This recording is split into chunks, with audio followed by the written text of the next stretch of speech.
Ross Cullen is SABC News Correspondent in Tel Aviv in Israel. For us, Ross, thank you so much for your time. What is the latest, particularly when it comes to the opening of that corridor in Rafah? Do we know?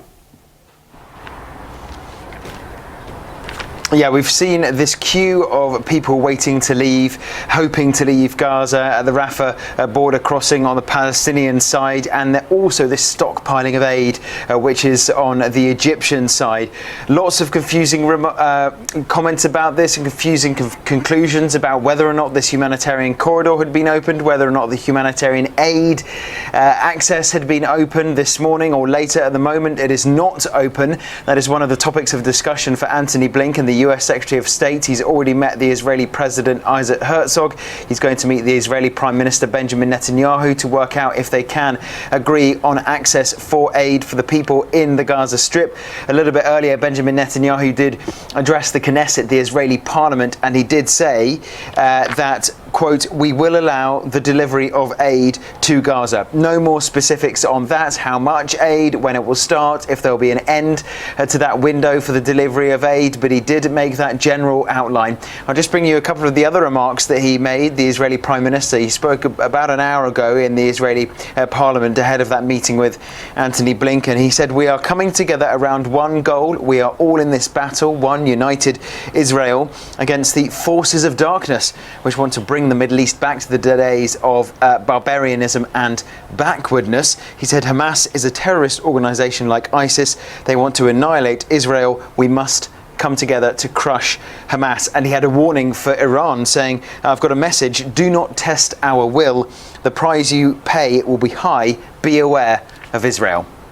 And Ross, all of this is happening against the backdrop of, what some have described as a desperate situation on the ground. A lot of people are waiting. Supplies are diminishing by the very minute. Let's talk about that.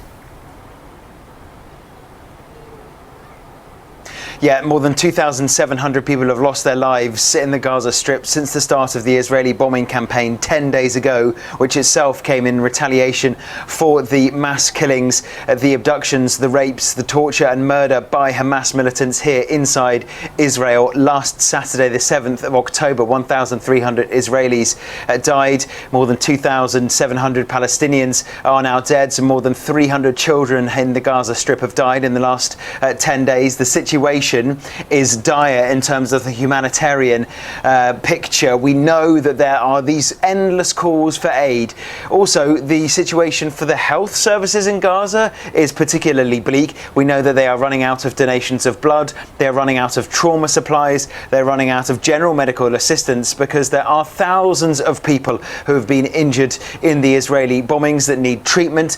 There are also people being treated in the north, which is an area that Israel has said should be evacuated, should be cleared. People should move away from the north of the Gaza Strip. More than 1 million people need to move from the north of the Palestinian territory to the south if they can, because Israel says the north will soon become an active combat zone. But when you have thousands of people being treated in hospital already, it's very hard to move them, the sick, along with generally trying to move the elderly and children. So the situation is bleak. The water has been turned back on, but only partially, and some of it is contaminated. There is an increase in diseases. People are searching under the rubble for survivors after the latest Israeli airstrikes in the south of the Gaza Strip. So the overall picture is particularly dire. Let's talk about then the latest when it comes to the hostages, because that is another situation of grave concern as well.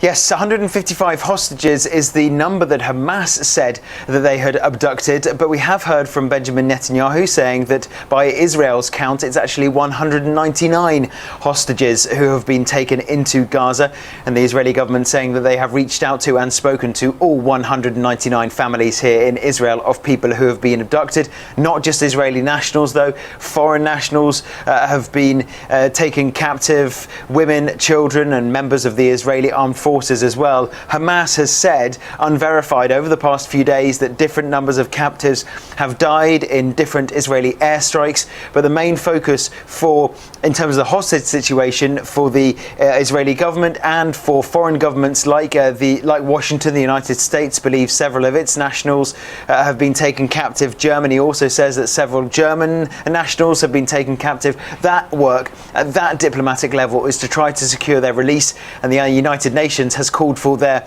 unilateral release, unconditional release. Israel has said it will maintain its siege of Gaza until all those abductees have been released. Let's then look finally and go back to your earlier remarks. I mean, Benjamin Netanyahu, the Prime Minister, saying to Iran, do not test us. Has Iran responded?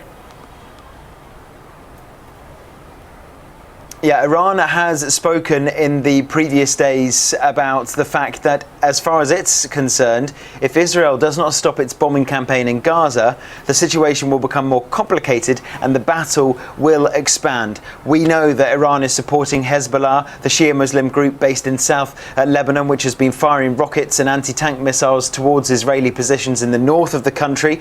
Certain villages and areas in the north of Israel have been evacuated because of that threat from Hezbollah in southern Lebanon. The Lebanese army has been in southern Lebanon and has said it has come across and found several missile launchers from Hezbollah pointed in the direction of Israel. We know that the French President Emmanuel Macron has also spoken to the Iranian President Ebrahim Raisi yesterday on Sunday about that exchange, and Israel being at the center of this, and Iran warning that there could be an expansion of the conflict if there is no stopping of the bombing. Something that the French, something that the United States, the United Kingdom and Israel do not want to see is an expansion, a widening of that conflict. And that is another aim of Antony Blinken, the US Secretary of State. His trip to the region has also been focused on speaking to a wide range of actors to try to ensure there is no expansion of this conflict from outside Israel and Gaza.